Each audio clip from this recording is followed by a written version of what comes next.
Welcome to our newest Candid Chronicle. My name is Angelina. And I'm Aarya. Okay. And today we'll be talking with Akash and Impana, who are members of the NGO AllPink, which is a breast cancer awareness organization. Yes. Hi, I'm Akash. So, AllPink, as our wonderful host said, is a breast cancer awareness organization, and we're student run. And we mainly try to firstly spread awareness about breast cancer. And secondly, we work with this company called Niramai, and we try to set up free screening camps for the underprivileged. So I founded this with a bunch of my friends, including Impana, about 2.5 years ago.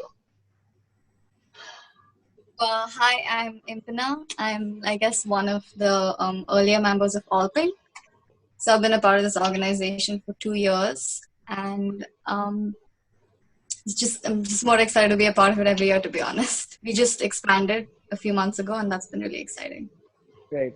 So it's great to have you all here. Just to start off with, can you all share some light on how breast cancer, just share some light on breast cancer and why it has become the most common type of cancer in India? Yeah. Impana, do you want to take this one or should I? Go ahead. Okay, so breast cancer, a lot of people actually don't know about it. That's one of the big issues. And a very scary statistic is that every 13 minutes in India, a woman dies of breast cancer. And and Karnataka, which is where we're from, Bangalore, that has the highest rate of breast cancer in India. And the issue that a lot of people have, especially when it comes to breast cancer in India, is the stigma that surrounds it. And that lends itself to the growing numbers of breast cancer. People don't want to discuss it. People are uncomfortable with it. We've had camps where we try to engage people about breast cancer. We try to tell them about how it's dangerous. And either they say, oh, we pray to God, we're protected, we'll be fine. Or they say, oh, no, I'm not going to get breast cancer. Or a lot of people just don't know what breast cancer is. So I think that's part of the issue, and that's why breast cancer is so common and so threatening. Right. So like you mentioned that it's very common. So, and a lot of people don't know about it. So can you talk a bit more on the stages and the different types of breast cancers? Yeah, so essentially you have two types, that's malignant and benign. And benign is where it doesn't pose any threat. So you have lump formation, and benign is where the lump formation isn't expected to grow catastrophically into a cancerous lump. And malignant is the issue where malignant is where you are serious about this, where there is an issue. And so with the current state of testing and technology, a lot of people find out about malignant lumps in the later stages. So that's towards stage 3 or stage 4, where it's very difficult to control it. It's difficult to scale it back down. So that's also an issue because currently the predominant or the mainstream testing for breast cancer is done through something called a mammogram. Right. Now, I didn't know about this before AllPink, but a mammogram is extremely painful. And it's radiation based. So a lot of people don't necessarily want to keep repeating it, even though they should ideally repeat it. And a lot of people have this misconception that breast cancer is only hereditary, when it isn't. So when you take all these factors into account, you realize that there has to be a better solution for breast cancer, for diagnosing breast cancer, because a mammogram is only advisable, or it only can track a lump and determine whether it's malignant or benign when women are around 45, 50. And sometimes that's a little too late. So that's just the general issues that we face. So coming to the role of your organization, how have you been, working towards spreading awareness about it and informing people about all of these things? So yeah, so basically, as I said, we do two things, right? And addressing the issues with the mammogram, we work with this company called Niramai, who've come up with a better way to diagnose breast cancer. So that technology, at least how I like to think of it, because honestly, I can't understand all the fancy AI stuff that they do. is it's sort of like, in the spy movies where you have a thermal camera and you get this nice heat map of the person. So they do that, and then they use their proprietary technology to analyze the heat signatures and then try to figure out what the stage of cancer is or how threatening it is, if there is any. So that any person above 18 can do. So how we work with them is we reach out to different companies, different Rotaries. We work a lot with Rotary Bangalore, and we organize free screening camps for the underprivileged. So we've done about 6 camps so far, and we've screened upwards of 200 women. And we also work with different companies and try to get them to have screening camps for either their customers or their employees. Secondly, we have a lot of social media marketing where we try to engage people about breast cancer, about the Niramai solution, common myths, general issues people may have, and how to tackle them. Right. So again, when you talk about how you all are spreading awareness amongst the underprivileged, is there anything particular, whether it's occurring more in the rural or the urban areas? Is there a distinction there, or there's not much of a difference in the two areas? So at least when you look at recorded cases, you find them to be lesser in rural areas, but that's generally attributed to the fact that a lot of people in the rural areas don't get themselves treated. Scientifically, I don't think there's a big distinction on whether a cancer occurs more in an urban area or a rural area. I don't think I'm well suited to answer that. Right. I'd like to ask, like, initially when you began, how were you able to find this company and like this kind of technology? Like, what led you to that?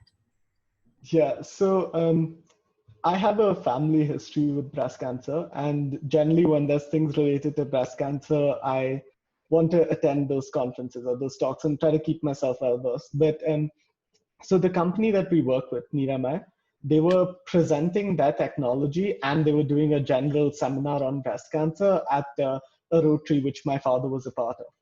And I wanted to go with him because I was very interested in it. So I went, and hearing them, to be quite honest, I didn't believe a lot of what they said when they spoke about how little people know about breast cancer and how much the stigma is. I thought they were making these things up, and I went home, did research, spoke to a few of my relatives who were in the medical field, and I was quite shocked that everything they said was correct. Like, there's very little knowledge about breast cancer, and so I thought we had to do something to help them. So a bunch of us, 5, 6 of us, came together. We shot them an email. We said, could we come down and speak to y'all?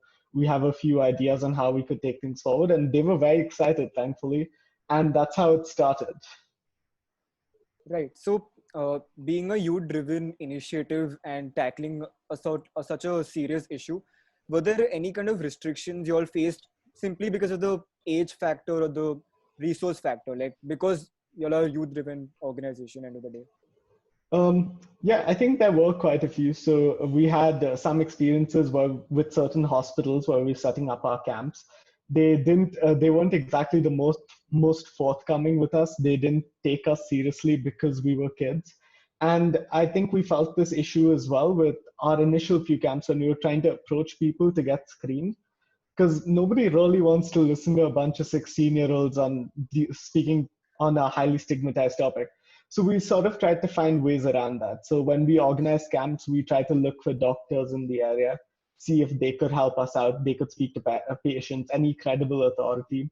And soon, once we started doing that, once we had a pretty good track record when it came to screening camps, more and more people started listening to us. More and more people started taking us seriously and thought that, well, these kids might actually know what they're on about. So it's been a challenge, but it's been good so far. Good to hear.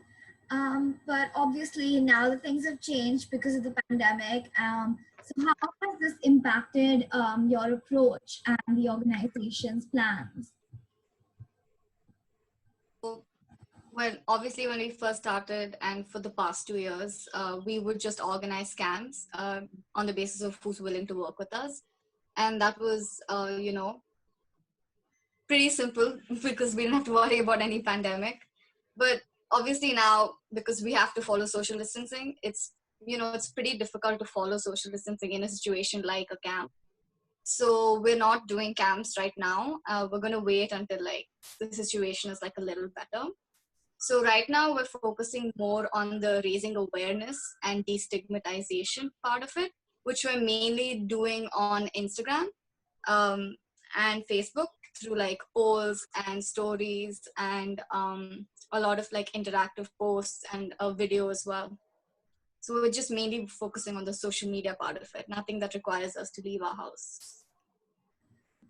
And yes, I want another question that I just thought of at the moment while you were in between your answers. I was wondering, as you're based within a city like Bangalore, how do you approach rural populations, especially because now there's been a huge surge of like urban to rural movement? So with regards to rural population, when we work with organizations such as Rotary, we always try to consider two things really. One is whether there's an established patient base that they have that they can give us, or whether they're just going to help us sponsor camps. Now, what we've come to find over these past years is for us as children to find an established patient base is a little more difficult. So we generally like to work with NGOs or other organizations that already have a patient base. So a lot of them do have setups in rural regions. So for example, we worked with Rotary Midtown that was here in Bangalore, and they had this rural dispensary or extremely small medical healthcare center in the outskirts of Bangalore in this area called Gotigere. And we organized a screening camp there working with them, and we were able to screen about 30 people, I think, if I remember correctly. So like that, we try to work with organizations that have rural setups already and then try to help them out. Another thing that I would like to ask is that what are your next steps or the plan for the future? Well, so far we've sort of been focusing more on the diagnosis of breast cancer and early screening. And while the company that we work with, Nirama, does help subsidize the treatment aspect, treatment is still quite expensive for a lot of people, especially when you look at the rural setup. So as of right now, we're trying to get involved with some NGOs and try to figure out how we can work to subsidize the treatment of people who have been diagnosed with breast cancer. Moreover, we have a new website that's up. It's allpink.org. So if anyone could look at that, we have loads of information on there about breast cancer, as well as about the type of camps we organize. And if anyone wants to get in touch with us to organize a screening camp or wants to know where they can get themselves tested with this new technology, please look at that and contact us if you have any questions. That's great. So I think the last thing I'd like to ask is that for our viewers, what is one message that you would like to leave them with, especially because it's such an important topic today and in the future? So again, we would honestly just like people to know that breast cancer is way more common than you would think it is. Like even when you just ask around, you probably know someone who knows someone who knows someone who has had breast cancer. So it actually claims, as Akash mentioned before, it claims the life of a woman every 13 minutes in India. And it is the most common form of cancer in Karnataka. And actually, speaking of which, Bangalore has the highest rate of women with breast cancer under the age of 30 years.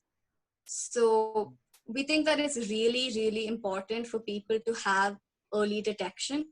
And we want to make that easier and more accessible to them. And that was the entire point of AllPink. And just get tested. All right. I think it's just, yes, you guys are doing some amazing work and we wish you all the best. And we'll help you as much as we can to get your message across. So thank you so much for taking the time. Thank you. With us. Thank you. Thank you.